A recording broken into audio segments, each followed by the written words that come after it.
Assalamu alaikum wa rahmatullah. Dear learners and viewers, how are you? I hope you are well. Alhamdulillah, I am also well. This is Abdul Bari. Welcome to my channel English Motivation 21. Today I would like to talk a most important topic of intermediate. Today's topic, modifiers board question.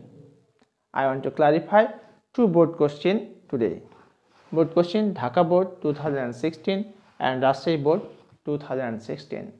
Let's get started and enjoy today's class.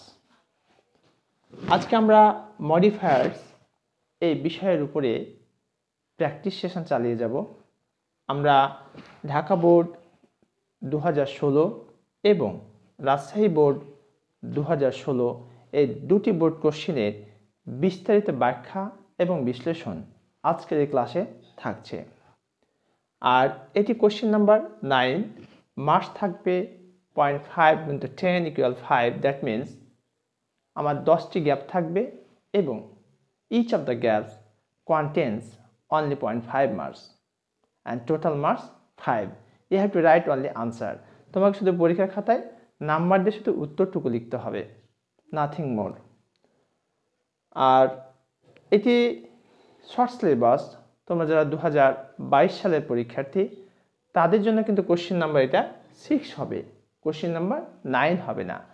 কিন্তু 2016 সাল এবং 2022 সাল both of the exams question pattern same but question number is different.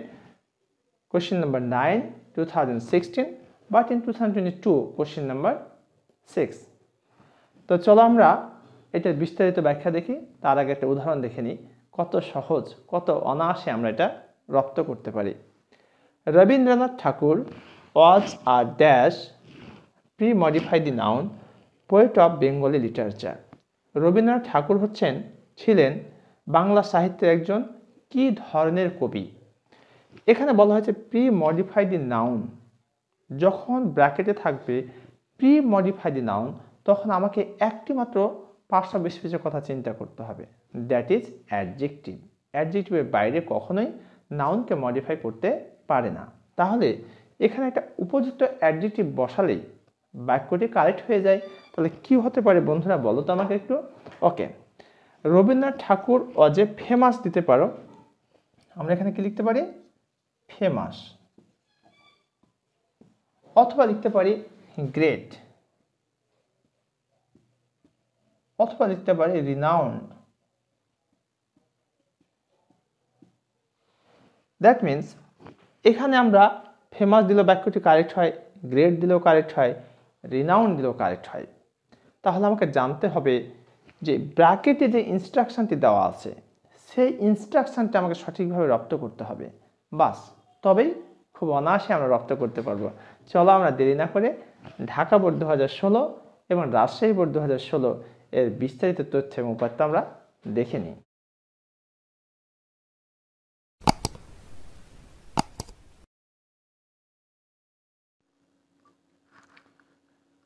এখন আমরা modifier Dhaka board 2016 এবং Rajshahi board 2016 এই দুটি বোর্ডের বিস্তারিত ব্যাখ্যা এবং বিশ্লেষণ দেখব। প্রিয় শিক্ষার্থী, আমি আশা করছি তোমরা একটু মনোযোগ দিয়ে এই কথাগুলো শুনলে তোমাদের মডিফায়ার নিয়ে কোনো প্রকারের জড়তা বা সংশয় থাকবে না। তো চলো আমরা শুরু করি। প্রথমে আমরা দেখব ঢাকা বোর্ড 2016 সালের প্রশ্নটি। Read the following text and use modifiers in the blank spaces as directed. এখানে আমাকে বলা হয়েছে read the following text, এই টেক্সটটা আমাকে পড়তে বলা হয়েছে, and use modifiers। এই মডিফায়ার্সের আমাকে এখানে ব্যবহার করতে বলা হয়েছে in the blank spaces, এই ফাঁকা জায়গাতে, as directed, এই ব্র্যাকেটে যেভাবে নির্দেশ দেওয়া হয়েছে আমাকে সেইভাবে ব্যবহার করে দেখাতে হবে। তোমাদের জ্ঞাতার্থে বলে রাখি, যারা মডিফায়ার ক্লাসটি আমার পাওনি বা দেখোনি, আমার রিকোয়েস্ট হচ্ছে তোমরা মডিফায়ার চ্যাপ্টার আমার চ্যানেলে গিয়ে প্লেলিস্টে গিয়ে সেখানে মডিফায়ার যে তোমার তালিকা রয়েছে সেখানে মডিফায়ার থেকে তোমরা দেখে আসতে পারো। সেখান থেকে তোমরা অনায়াসে পরিষ্কার ধারণা পেয়ে যাবে এবং আজকের এই আলোচনা থেকে তোমরা পরিষ্কার ধারণা পাবে। চলো শুরু করা যাক। তোমাদের উদ্দেশ্যে বলে রাখি, এখানে প্রত্যেকটা 0.5 করে মার্কস থাকবে, গ্যাপ থাকবে 10টি, এবং তোমাদের পরীক্ষার জন্য মার্কস হবে 5। শুধু উত্তরটুকু লিখতে হবে। আর আরেকটি বিষয় না বললেই নয়, মডিফায়ার এখানে ব্র্যাকেটে যে ইন্ডিকেশন দেওয়া আছে তার উপরে ভিত্তি করে বিভিন্ন প্রকারের হতে পারে। অর্থটা তোমার ঠিক হলেই হবে, সেটা কিন্তু অবশ্যই খেয়াল রাখতে হবে অর্থের দিকে। এটি ভুল হলে কিন্তু আমাদের চলবে না। তো দেখা যাক। রবীন্দ্রনাথ ঠাকুর ওয়াজ এ নম্বরে দেওয়া আছে pre modified noun poet of Bengali literature. Rabindranath Thakur ছিলেন বাংলা সাহিত্যের একজন কি কবি। এখন এটাতে গ্যাপ আছে, আর ব্র্যাকেটে বলা হয়েছে প্রি-মডিফাইড নাউন। তো নাউনকে মডিফাই করে কেটা? নাউনকে মডিফাই করে কিন্তু অ্যাডজেক্টিভ। তাহলে এখানে একটা আমাকে উপযুক্ত অ্যাডজেক্টিভ বসাতে হবে। উপযুক্ত অ্যাডজেক্টিভ বসালে বাক্যটি কারেক্ট হয়ে যাবে, অন্যথায় সেটি রং হয়ে যাবে। দেখো বন্ধুরা, যে রবীন্দ্রনাথ ঠাকুর যে আমি এখানে গ্যাপে বসাতে পারি ফেমাস, বিখ্যাত কবি ছিলেন। কী ধরনের কবি? বিখ্যাত কবি, গ্রেট পোয়েট অথবা রিনাউন্ড পোয়েট। এই তিনটা অপশানে তোমরা যে কোনো একটা বসাতে পারো। এর বাইরেও এখানে উপযুক্ত অ্যাডজেক্টিভ বসালে বাক্যটি কারেক্ট হয়ে যাবে। He was born in a dash family at Jorasanko. তিনি জন্মগ্রহণ করেছিলেন জোড়াসাঁকো পরিবারে, কলকাতায়। এখানে বলা হয়েছে প্রি-মডিফাইড নাউন, ফ্যামিলিটা হচ্ছে নাউন, একে মডিফাই করতে হবে। তাহলে নাউনকে মডিফাই করে কে? অ্যাডজেক্টিভ। খেয়াল রাখবে, ব্র্যাকেট যদি লেখা থাকে pre-modified noun, that means we have to choose adjective. এখানে একটা অ্যাডজেক্টিভ বসাতে হবে। রিচ সফিস্টিকেটেড, তিনি একটা ধনী পরিবারে জন্মগ্রহণ করেছিলেন কলকাতার জোড়াসাঁকোতে। তাহলে এখানে আমরা রিচও বসাতে পারি অথবা সফিস্টিকেটেডও বসাতেও পারি। হি ওয়েন্ট টু স্কুল ড্যাশ, এখানে বলা হয়েছে যে পোস্ট মডিফাইড ভার্ব। তাহলে এখানে ভার্ব হচ্ছে ওয়েন্ট। এই ভার্বটাকে আমাকে পোস্ট মডিফাই, দ্যাট মিনস পরে বসে মডিফাই করবে, এ কারণে পোস্ট মডিফাই। এখন এখানে এমন একটা আমাকে শব্দ চয়ন করতে হবে যাতে করে এই ওয়েন্টকে মডিফাই করে। হি ওয়েন্ট টু স্কুল, সে স্কুলে গিয়েছিল কখন? আর্লি, একদম শৈশবে, তাড়াতাড়ি গিয়েছিল। Post modified verb, that means এই ভার্বকে মডিফাই করবে। আর ভার্বকে মডিফাই করে কে? অ্যাডভার্ব। তাহলে এখানে একটা অ্যাডভার্ব বসাতে হবে। He wrote his dash verse at the age of 8। He wrote, তিনি লিখেছিলেন, হিজ ড্যাশ ভার্স, তার কি কবিতা, অ্যাট দ্য এজ অফ 8, 8 বছর বয়সে। এখানে বলা হয়েছে প্রি-মডিফাইড নাউন। প্রি-মডিফাইড নাউন মানে হচ্ছে এই নাউনটা আমাকে মডিফাই করতে হবে। ভার্স মানে হচ্ছে কবিতা বা পংক্তি। ফার্স্ট ভার্স, প্রথম কবিতা, অ্যাট দ্য এজ অফ 8, 8 বছর বয়সে সে প্রথম কবিতা লিখেছিল। তাহলে যখনই আমাকে বলবে প্রি-মডিফাইড নাউন, তখন খেয়াল রাখতে হবে এখানে অ্যাডজেক্টিভ ছাড়া অন্য কোনো পার্টস বসা যাবে না। অ্যাট দ্য এজ অফ 17, এখানে এ নাম্বার দরকার নেই। At the age of 17 he went to London, তিনি লন্ডনে গিয়েছিলেন। Dash premodify the verb with an infinitive. এখানে কি বলছে আমাকে যে পোস্ট মডিফাই দি ভার্ব, অর্থাৎ এখানে ভার্ব হচ্ছে ওয়েন্ট। এই ওয়েন্ট ভার্বকে পোস্ট মডিফাই, পরে বসে মডিফাই করাতে হবে। কি বসাতে বলছে? With an infinitive. যখন আমাকে বলবে উইথ অ্যান ইনফিনিটিভ, তখন আমাকে জানতে হবে ইনফিনিটিভটা আসলে কি। ইনফিনিটিভ মানে হচ্ছে 2 প্লাস ভার্বের প্রেজেন্ট ফর্ম। তাহলে খেয়াল করো, অ্যাট দ্য এজ অফ 17, 17 বছর বয়সে, হি ওয়েন্ট টু লন্ডন, তিনি লন্ডনে গিয়েছিলেন, টু অ্যাটেন্ড স্কুল দেয়ার, বিদ্যালয়ে যোগদান করার জন্য। তাহলে এখানে দেখো বন্ধুরা যে অ্যাটেন্ড শব্দটা হচ্ছে একটা ভার্ব, তার পূর্বে টু বসানো হয়েছে, তাহলে ইনফিনিটিভ হয়ে গেল। ইনফিনিটিভ মানে হচ্ছে 2 প্লাস ভার্বের present form. He was put up in a lodging house, তাকে একটা লজিং হাউসে রাখা হয়েছিল। লজিং হাউস বলতে যে হাউসে মানে লালিত পালিত হয়, থেকে থাকা হয়, খাওয়া দাওয়ার ব্যবস্থা থাকে, তাকে বলা হচ্ছে lodging house. He was put up in a lodging house under the care of a dash coach. কোচটা হচ্ছে নাউন, প্রি এখানে পার হয়ে গেছে, কথাটা হবে pre modify. Pre modify the noun. এখন কি ধরনের কোচ? Professional coach. এখানে একটা অ্যাডজেক্টিভ বসালে হবে। এক্সপার্ট কোচ হতে পারে, স্কিল কোচ হতে পারে। অর্থাৎ তুমি এখানে এই কোচকে মডিফাই করে এমন একটা অ্যাডজেক্টিভ এখানে আমাকে বসাতে হবে। প্রফেশনাল দিতে হবে এমনটি না, তুমি এখানে স্কিল দিতে পারো। তারপর এখানে এ আছে, সেদিক থেকে খেয়াল রাখতে হবে। কোয়ালিফাইড কোচ দিতে পারো, আর qualified coach. Okay, mister Scott he was lucky. Post modify the adjective with an infinitive. Infinitive মানে হচ্ছে 2 + V1। Post modify the adjective, এখানে অ্যাডজেক্টিভ হচ্ছে lucky. He was lucky with an infinitive to find. তাহলে to ফাইন্ডটা হচ্ছে এখানে infinitive, বুঝতে পারছো? Okay, an English family of mister Scott he also visited the house of parliament to listen to post modify the verb with an infinitive. এখানে বলা হয়েছে post modify the verb with an infinitive. Infinitive মানে হচ্ছে 2 + V1। Two listen two Gladstone and John Bright's debates on Irish rule. He wrote letters to Kolkata describing or praising or admiring. Post modify the verb with a present participle. Present participle হচ্ছে verb ওয়ানের সাথে ING যুক্ত করা এবং সেটি অ্যাডজেক্টিভের কাজ করে থাকে। তাহলে হি রোট লেটার্স, তিনি চিঠিগুলো লিখেছিলেন। টু কলকাতা, ডিসক্রাইবিং, প্রেজিং অথবা অ্যাডমায়ারিং। ডিসক্রাইবিং হচ্ছে বর্ণনা করে, প্রেজিং হচ্ছে প্রশংসা করে, অ্যাডমায়ারিং হচ্ছে প্রশংসা করে। ইংলিশ সোসাইটি, ইংরেজি সমাজকে প্রশংসা করে তিনি কি করেছেন? চিঠি লিখেছিলেন।